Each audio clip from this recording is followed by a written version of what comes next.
Hello viewers, আমার channel প্রবাসে পূজাতে আপনাদের সবাইকে ওয়েলকাম জানাই। নতুন দেশ, নতুন লড়াই। এখানে সব কিছু নিজেকেই সামলাতে হয়। এটা এখানে এসেই বুঝলাম। অবশ্য এটাই তো জীবনের আসল অ্যাডভেঞ্চার, তাই না বলুন? আমেরিকাতে শীত প্রায় এসেই গেছে। দেখুন, একটা সুন্দর সকাল, তবে আবহাওয়াটা বেশ মেঘলা। কাল রাতে কিছু ক্রাফটিং করছিলাম। আসলে ক্রাফটিং আমার হবি। ওই জিনিসগুলো সব এখানেই রেখে উঠে গেছি। আমার হাজব্যান্ড কিন্তু প্রচণ্ড ভালোবাসে ঘর গোছাতে। আমাকে এরকম ঘর নোংরা করে রাখতে দেখে অল্প আধটু বকা কিন্তু দেয়, কিন্তু ভালোবাসে। তো আজকে সকালে উঠে ভাবলাম ও ঘুম থেকে ওঠার আগেই আগে ঘরটা পরিষ্কার করে ফেলি। সেই মতো কাজও শুরু। অ্যামাজন থেকে কিছু একটা অর্ডার করেছিলাম, এই বাক্সে করে এসছে। সরি ভুল বললাম, অ্যামাজন না, ইনস্টাকার্ট থেকে অর্ডার করেছিলাম। আমাদের ইন্ডিয়াতে যেমন ইনস্টামার্ট থেকে সব কিছু আমরা গ্রসারি অর্ডার করি, এখানেও তেমনি ইনস্টাকার্ট। ওই ছবিটা দেখছিলেন না, ওই ছবিটাই কালকে রাতে আঁকছিলাম, ক্লে আর্ট করছিলাম। ইউএসএতে বেশ ঠান্ডা পড়ে গেছে, তাই দুটো জ্যাকেট আমার আর ওরটা চেয়ারের ওপরেই রাখা ছিল। ওইগুলো জায়গায় রেখেই বাকি জিনিসগুলো তাড়াতাড়ি গুছিয়ে নিলাম, নাহলে ও ঘুম থেকে উঠে দেখলেই আবার মাথা গরম করবে। যাই হোক, দুজনে তো সমান হয় না, ও বেশি গোছানি, তাই জন্যই আমি একটু অগোছালো। সত্যি বলতে বাড়িতে থাকতে কোনো দিনও কাজ করতাম না, জলটুকু নিয়েও খেতাম না। আমার মা সবসময় মুখের কাছে এনে ধরে দিত, ঘর গোছাতাম না, মাই গোছাতো, প্রচুর বকা খেতাম। এখন মনে হচ্ছে কি কষ্টটাই না মা করতো, নিজে যে করছি তাতেই তো বুঝতে পারছি। যাই হোক, মোটামুটি মেঝের ময়লাগুলো পরিষ্কার করেই দিয়েছি। এবার একটু ভ্যাকিউম ক্লিনারটা চালিয়ে নিলেই হয়ে যাবে। কার্পেটের ফ্লোর তো, তাই ঝাড়ায় খুব সমস্যা হয় না। জাস্ট ভ্যাকিউম ক্লিনারটা চালিয়ে দিলেই পরিষ্কার হয়ে যায়। শুধু ওই মেশিনটা নিয়ে একটু এদিক ওদিক দৌড়াদৌড়ি করতে হয় আর কি। আমার শরীরে ওটাকে টানা কিন্তু খুব একটা সহজ না, তবে এখন অভ্যেস হয়ে গেছে। ও, বলা হয়নি, আমি কিন্তু খুব বেশি দিন হয়েছে ইউএসএতে আসিনি। আমি কলকাতার মেয়ে, থাকতাম ব্যাঙ্গালোরে কর্মসূত্রে। বিয়ে হয়েছে আমার ইউএসএতে। ছেলে ইউএসএর নয়, ছেলে বাঙালি, প্রবাসী বাঙালি। ওর কাজের সূত্রেই আমাদের ইউএসএতে আসা। ও যদিও বেশ অনেক বছর ধরে থাকে, কিন্তু আমি এসছি ধরুন এই 1 মাস। 1 মাসে কিন্তু আমার বেশ একটা কালচারাল শক লেগে গেছে। ঘরের কাজ সেটা তো উপরি, বাইরের জগৎটা আরও আলাদা। ওটা না হয় আরেকদিন শেয়ার করব। আজ ঘরের স্ট্রাগলটা দেখাই।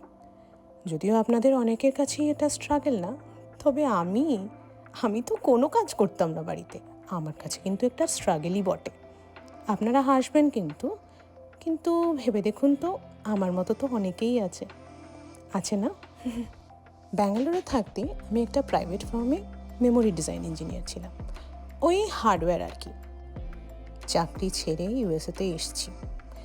কষ্ট হয় মাঝে মাঝে, কিন্তু তারপর ভাবি ঠিক আছে, এটা কিছুদিনের একটু অবসর নিলাম। বেশ অনেক বছর তো পড়াশোনা করলাম, একটু চাকরিও করলাম, এবার একটু সাময়িক অবসর নিয়েই দেখি না, জীবনটা একটু অনুভব করি, একটু কাজের বাইরে দুনিয়াটা দেখি। দুনিয়া দেখাও তো একটা স্বপ্ন ছিল। আমরা সবাই কম বেশি ইন্ডিপেন্ডেন্ট হতে ভালোবাসি।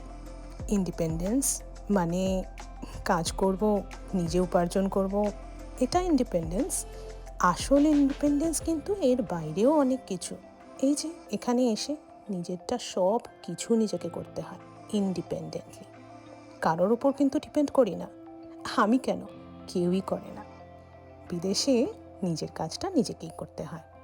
এইসব পরিষ্কার করে দেওয়া, ঘর মোছা, পরিষ্কার করা, এসবের জন্য আমাদের দেশে এত সহজে কাউকে না কাউকে মিলে যায়। পয়সা দিলেই সব কিছু পেয়ে যাওয়া যায়, কিন্তু এই দেশে সেটা সম্ভব না। এই দেখুন, এই চাদরটা দেখাচ্ছিলাম, হ্যালোইন সামনেই, মানে এই মাসটাই হ্যালোইনের মাস। এখানে সবাই ক্রিপি জিনিসপত্র ঘরে রাখে। আমার ঘরেও একটা স্কেলিটনের মুখের চাদর। এটা আমার হাজব্যান্ডের ওয়ার্কিং ডেস্ক, এখন আপাতত আমিই কাজ করি এটা। ঘরটা মোটামুটি একটা ভদ্রস্থ অবস্থায় এসছে এখন। বেশ, এবার ঘর গোছানোর পাট চুকিয়ে রান্নাঘরের দিকে একটু মন দেওয়া যায়। বাসনও এখানে নিজেকেই মাজতে হয় ঠিকই, তবে একটা সুবিধা আছে কিন্তু, ডিশওয়াশার। ওই যে বাদিকে একটু ওয়াশিং মেশিনের মতো দেখতে বস্তুটা দেখছেন না, ওই মেশিনটাই। এই মেশিনটা হলো ডিশওয়াশার। আমরা একটু বাসনগুলোকে হালকা জলে ধুয়ে এর মধ্যে দিয়ে দিই আর ব্যাস চালিয়ে দিই। মোটামুটি ওর মতো কাজ করে নেয়, করে বাসনগুলোকে ধুয়ে মুছে সাফ করে চুপচাপ বসে থাকে। তারপর প্রয়োজন মতো আমরা বাসনগুলোকে বার করে জায়গা মতো সেট করে দিই। কাজটা অনেক ইজি হয়ে যায়। কিছু কিছু বাসন থাকে যেগুলো ডিশওয়াশারের মধ্যে ঢোকানো যায় না, মানে ঢোকানো যায় কিন্তু ঢোকালেও খুব একটা পরিষ্কার হয় না। যেমন ধরুন এই বড় বড় প্রেশার কুকার, বড় কড়াই, এগুলো আমি হাতেই মেজে নিই, অল্প, সমস্যা হয় না। কিন্তু ভাবুন তো, এটাও তো নিজেকেই করতে হচ্ছে। বাড়িতে তো মা করতো, আর না হলে কাজের মাসি। রান্না কিন্তু একদম করতে পারতাম, তবে মেয়েরা করতে পারে না এমন কিছুই হয় না।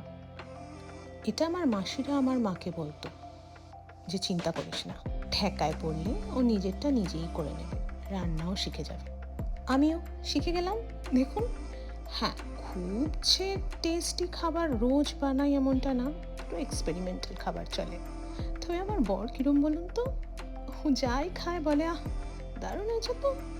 এইরকম টেস্ট আসলে প্রবাসী বাঙালি তো, একদম কলকাতা স্টাইলের রান্নাটা ওর খুব ভালো লাগে। বেশ অনেক রকমের সবজি বাড়িতে রাখা ছিল।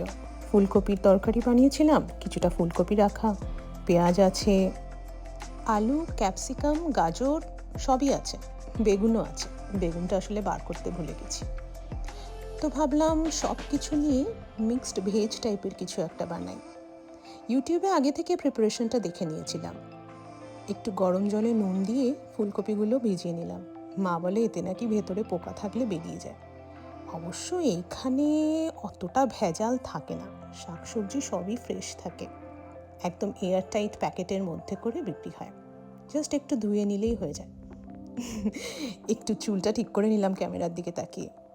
প্রথম ভিডিও বানাচ্ছি তো, বেশ ক্যামেরা কনসিয়াস।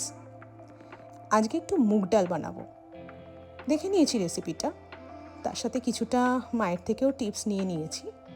ডালটাকে ভালো করে ধুয়ে নিয়েছি।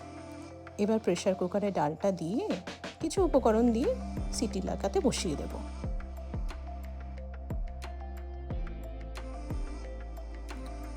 ও, এবার তো একটু মাল্টিটাস্কিং হতেই হবে। মশলাগুলো বার করে নিয়েছি। দুটো প্যানের মধ্যে দু রকমের খাবার বসিয়ে দিয়েছি। মশলাগুলোকে মাল্টিটাস্কিং ওয়েতে দুটোতে ডিস্ট্রিবিউট করে দিলাম। একটু লঙ্কা চিড়ে আর হলুদ, নুন আর একটু সর্ষের তেল দিয়ে ঢাকনাটা আটকে দিয়েছি। ও, একটা কাঁচা চিরা লঙ্কাও দিয়ে দিয়েছিলাম ওর মধ্যে।